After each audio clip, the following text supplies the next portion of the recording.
అయితే cake cut చేయాలి. Cake ఎందుకు కట్ చేస్తారో తెలుసా? పుట్టినరోజు ఐడియా ఉందా? తెలియదా?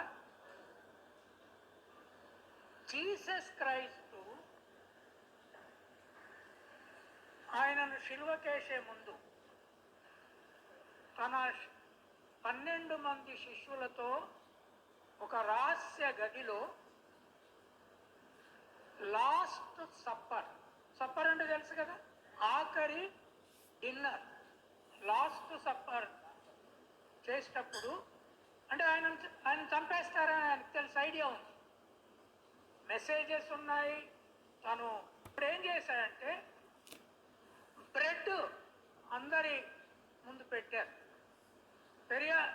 జీసస్ ముందు బ్రెడ్ పెట్టారు.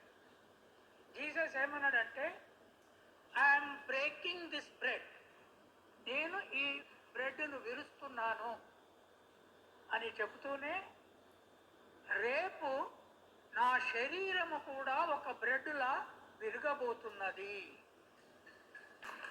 ఆ శరీరము నా చావు తర్వాత మానవత్వానికి ఇంకా చావు ఉండదు.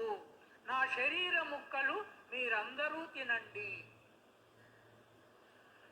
ఇప్పుడు మనము బర్త్డే నాడు, ఆయన డెత్ డే నాడు ఆయన శరీరాన్ని ముక్కలుగా బ్రెడ్ లాగా చింపి ముక్కలు చేసి ఇస్తున్నాను, మీరు తిని నిరంతరంగా బతకండి, మీకోసం నేను చచ్చిపోతాను అన్నాడు.